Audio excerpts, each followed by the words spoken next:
the beginning, there was darkness, and then, bang, giving birth to an endless expanding existence of time, space, and matter. Now see further than we've ever imagined, beyond the limits of our existence, in a place we call the universe.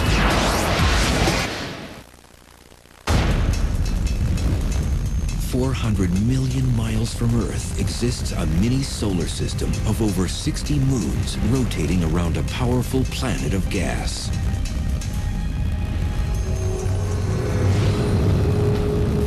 Its flowing colors and spots hold strange beauty, but contain violent storms and jet streams.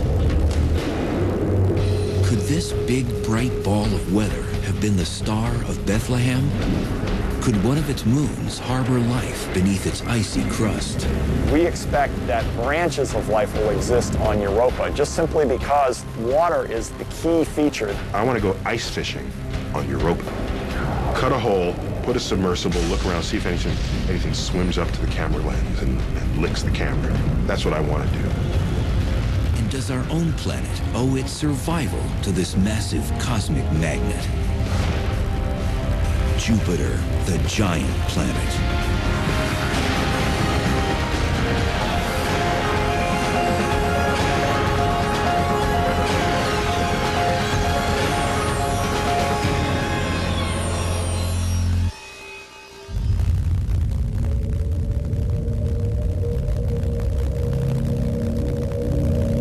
Jupiter is 500 million miles from the Sun, a giant sphere of intrigue.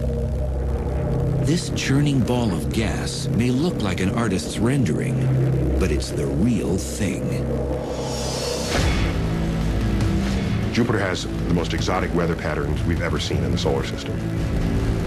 Jupiter is 84% hydrogen and almost 14% helium, the two lightest and most abundant elements in the universe, rolled into a mammoth mass. This thing is 11 times the diameter of Earth, and you could take 1,000 Earths and stuff them inside Jupiter comfortably. Jupiter really is the lord of the solar system. You know, about 70% of the mass in all the planets is in Jupiter. If you're talking about planets, Jupiter is the big boy in the block, and it really does rule the roost. Jupiter is the largest planet in the solar system, visible to the naked eye. A day is only 9.9 hours long, and it takes 11.86 years to orbit the Sun. A 150-pound person would weigh 350 pounds on Jupiter.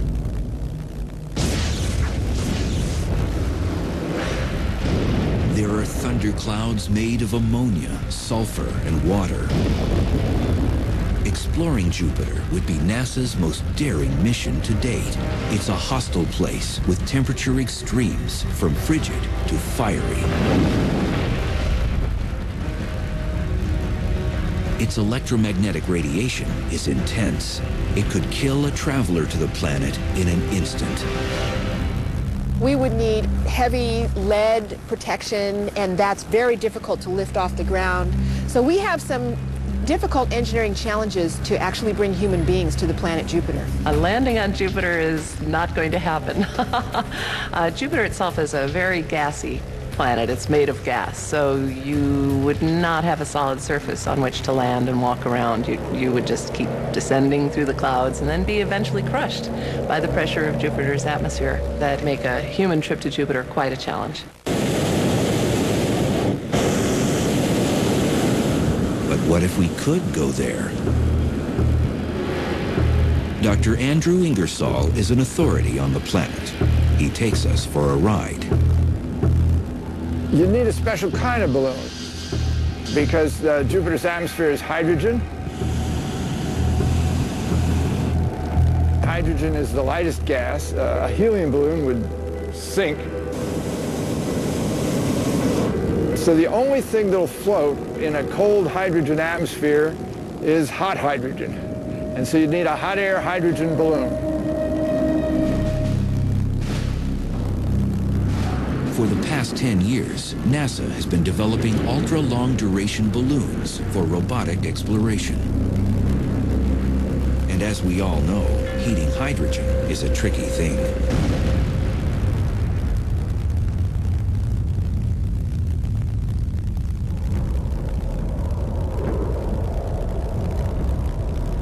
But just how this behemoth was born is a puzzle.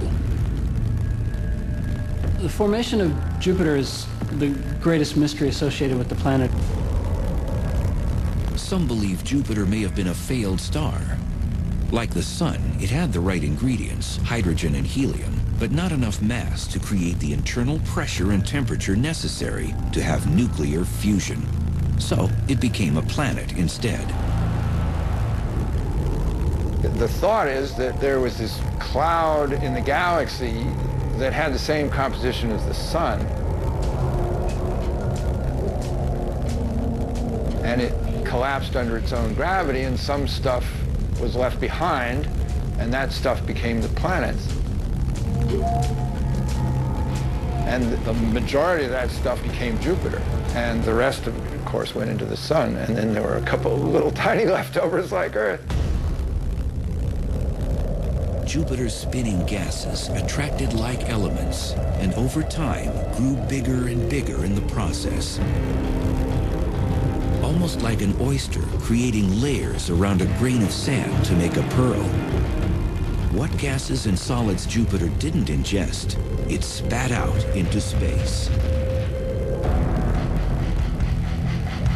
So Jupiter is like your big brother in the schoolyard, protecting you from bullies that might wreak havoc on your existence.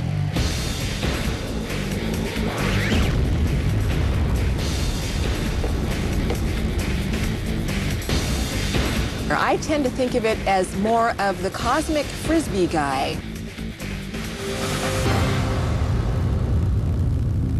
It's grabbing things out of space, and it's also tossing them back out. It ends up keeping those objects from the inner solar system where Earth and Mars and Venus are. By cleaning some of the debris up, kicking some of it out, shooting some of it into the Sun, where it'd be lost forever, Jupiter cleaned out a path that the other planets could exist in some sort of peace. So dominant is this frisbee phenomenon, Earth may owe its very existence to Jupiter.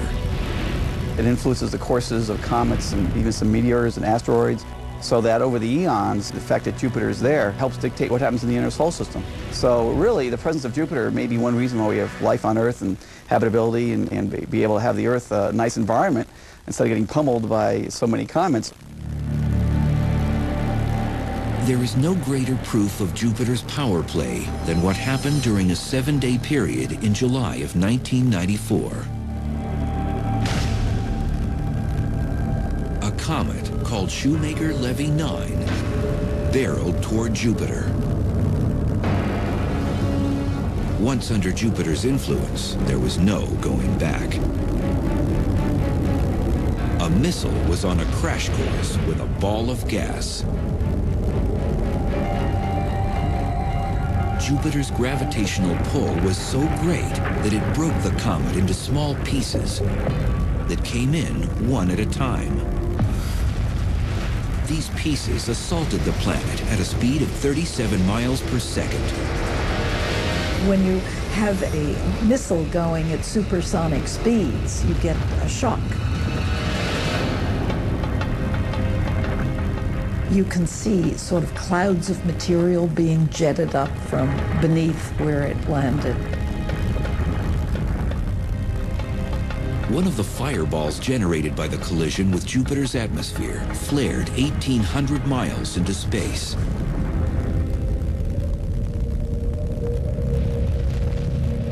Had Earth been in the projectile's sights, the effects of such a smash-up would have been catastrophic, to say the least.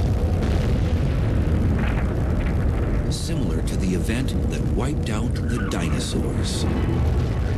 The energies that were released in those fragments hitting was larger than, on the order of 10 or 20 times more powerful than the entire world arsenal of bombs. Take Jupiter out of the picture, bring this giant comet into the inner solar system. Where would it have gone? We have no idea.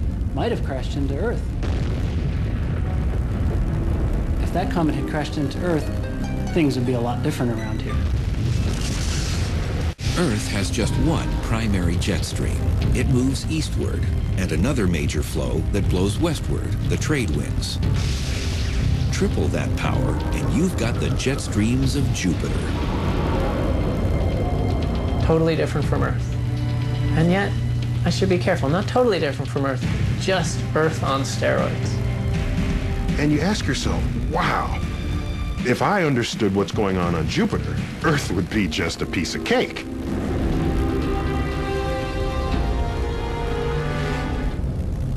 Jupiter's mysteries aren't limited to the planet itself. Some of its most intriguing elements are circling around it. Jupiter's got several dozen moons that are big enough to be seen. It's probably got a lot more that are too small to be seen with current technology, and no doubt in coming years more will be discovered. Some of the moons are almost the size of some planets. So really, Jupiter is its own little solar system. Thanks to its incredible gravitational pull, it's sucked in asteroids along with other space debris. For the most part, there is order, but there are some erratic moons in orbit around Jupiter. It's managed chaos. You can imagine a bunch of runners in a track in their lanes that each runner stays in. They won't collide. That's kind of how celestial mechanics.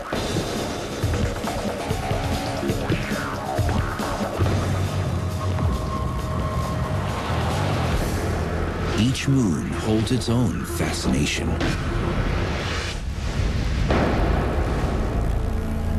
4 of Jupiter's prominent moons were discovered by Galileo. He first observed that they revolved around the planet. They are named for Jupiter, the god's lovers.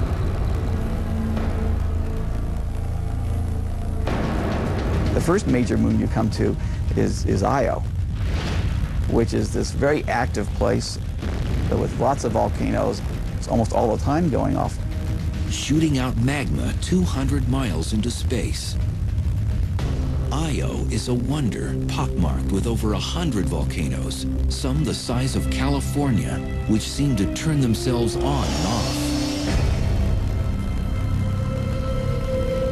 Ganymede is the largest moon in our solar system, 5 times the size of Earth's moon. Callisto is the most heavily cratered. It has clearly taken a beating in its lifetime. Then there's Europa, the ice queen to Jupiter's king. No one knows its makeup for sure. It looks like a cracked egg. It really looks like the whole thing had liquid water on it at some time. It froze and it cracked. And we believe that these patterns are due to tidal forces that crack it. As alien as Europa seems, it is smooth and glassy in some spots, hilly in others. In fact, it is remarkably similar to one of Earth's frozen wonderlands. There is a lake in Antarctica called Lake Vostok that scientists think is an analogy to what we see in Europa. Antarctica has a huge, thick ice crust, and underneath there is this liquid lake, and we think that this may be very similar to the water ice underneath the surface that we see on Europa. You go down through that crust, go through the ice enough, you'll get liquid water. And we are very convinced that there's liquid water down there. It's the only place that we know of besides the Earth which has liquid water in large bodies that have been there, we believe, for more than 1 million to 2 million years. And where there's water, could there be life?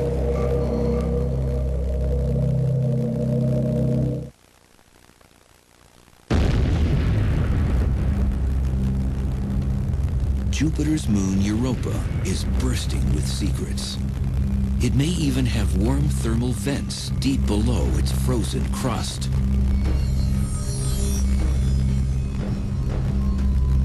In fact, an immense ocean, bigger than the Pacific Ocean, worth of liquid water down there that's just sitting there for things to happen to.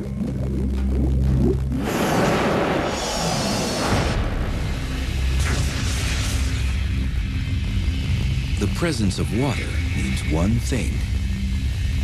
We may not be alone. I want to go ice fishing on Europa. Cut a hole, put a submersible, look around, see if anything swims up to the camera lens and licks the camera. That's what I want to do.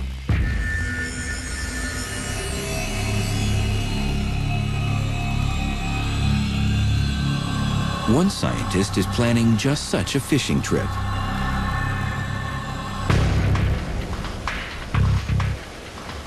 At this outdoor lab near Austin, Texas, hopes are hanging on a little robot. This is designed for exploration in unknown territory, completely unknown territory, and the search for biological life. It's a deep phreatic thermal explorer, or DepthX for short. Its proving ground right now is a local quarry. And there are big plans for its future. If everything went according to plan, you would launch around 2016. It would be at Europa by 2018, and by 2019, for certain, we know whether there's life off Earth. That's the game. DepthX is the brainchild of engineer Bill Stone. He and a team of scientists have staked their reputations on it. They've spent 6 years developing the concept and building the prototype. It's part of an ambitious project that would see it carried into space, sent through 6 miles of ice, and into Europa's ocean.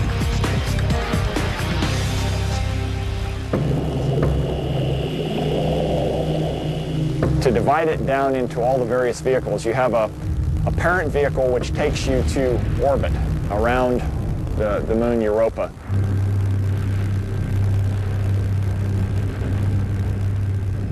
There will be a lander. It'll land on the ice. Then there's a second stage of the lander which melts its way through 3 to 5 kilometers of ice cap, and then at that point you kick out the third stage.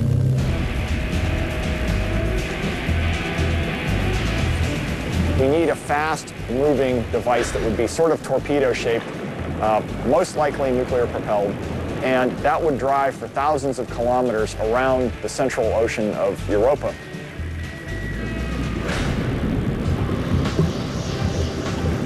Is that really feasible? NASA thinks so. The space agency is on board with money and its blessing, an investment in the search for life.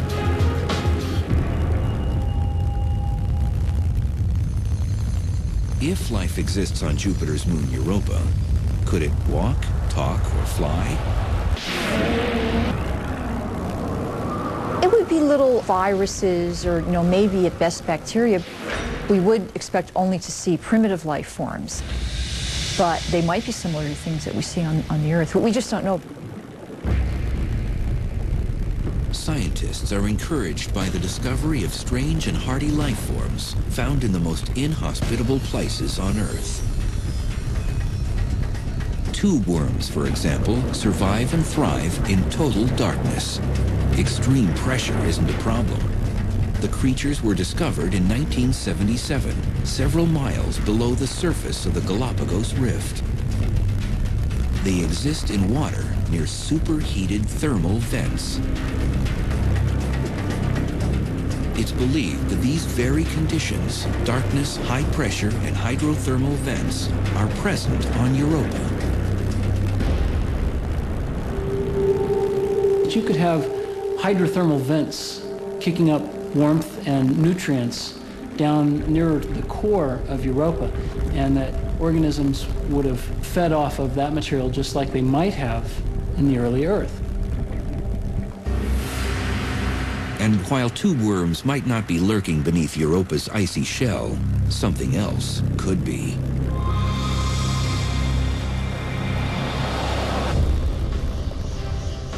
Its microbial life is the bulk of life on Earth.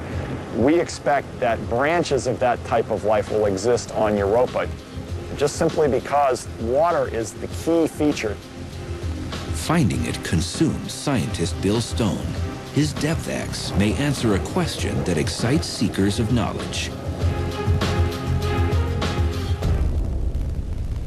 Can we have the robot behavior look for signs of life and then try to collect a sample based on what it's sensing? Stone's baby is in its infancy. At the same time, it is futuristic and advanced. It's a high-tech toy like no other that might show our world what another is all about.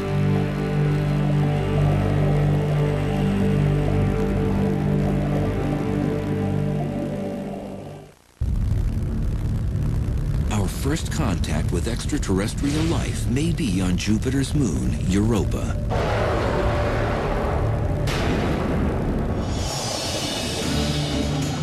The DepthX robot, or more accurately, Hydrobot, is being designed to ultimately think, move, and explore without help from man.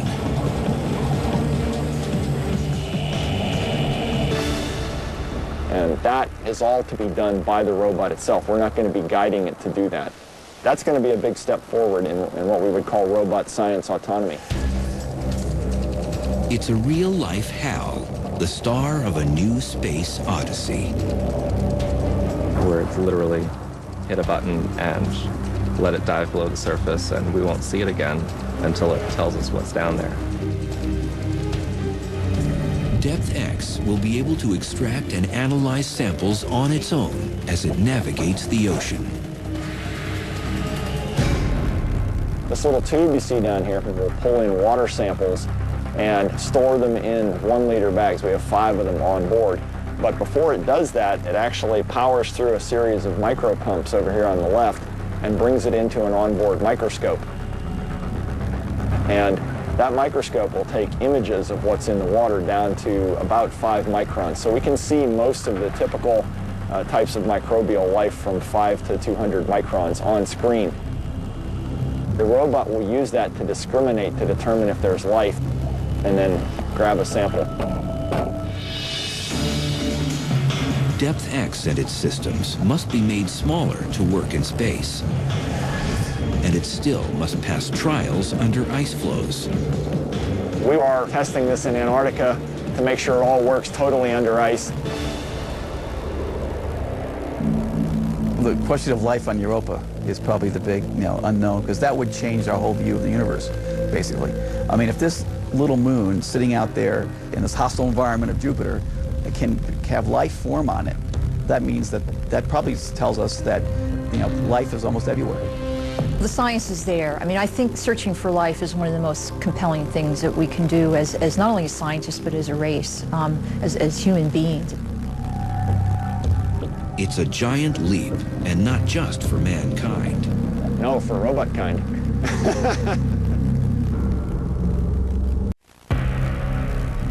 Jupiter, the giant of the solar system, has something to say if you're listening.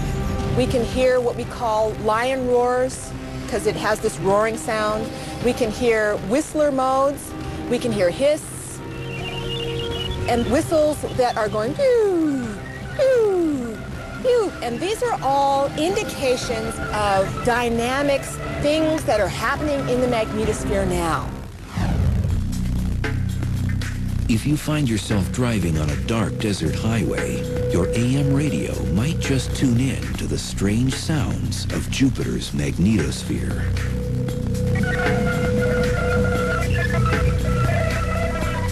The bursts are as short as a few seconds and as long as a couple of minutes.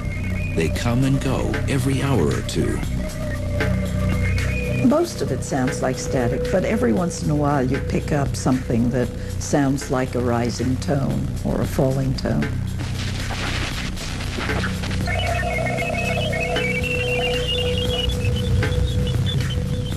Some listeners have described audio spasms that sound like woodpeckers or waves crashing on the beach. The noise is disturbing.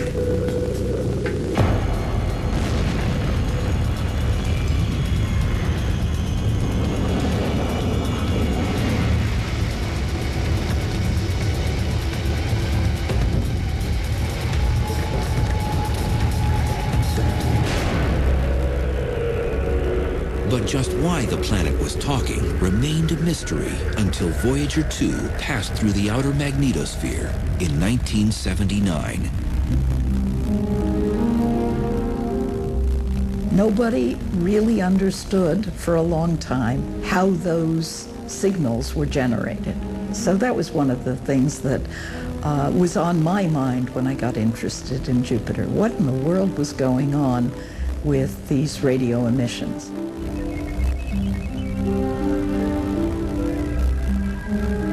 It is one of the few secrets finally surrendered by Jupiter.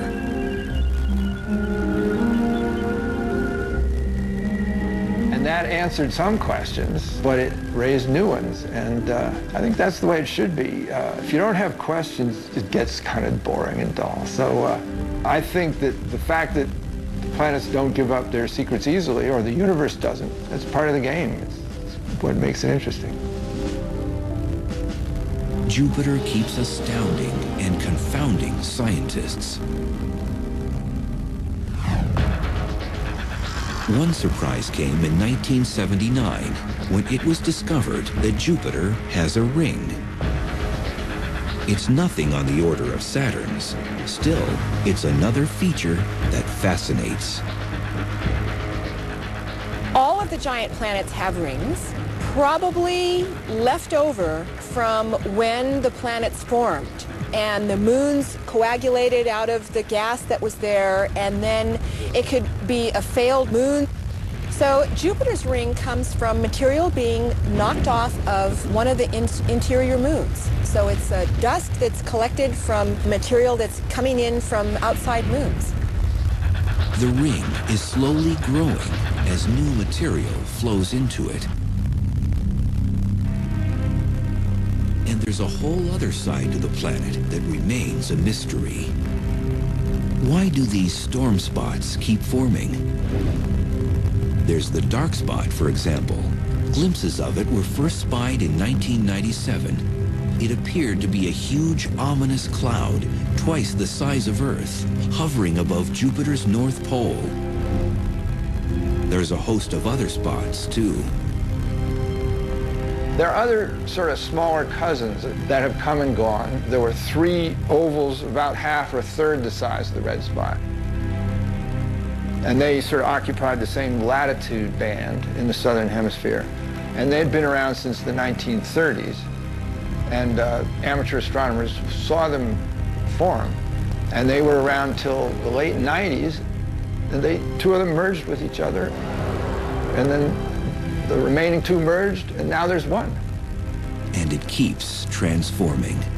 It turned red about 6 months ago, and now we're calling it the little red spot because it turned color. Now, why did it turn color is a big question. So there's chemistry going on, or some type of extra dynamics that's going on that just kicked in, and we need to start studying that.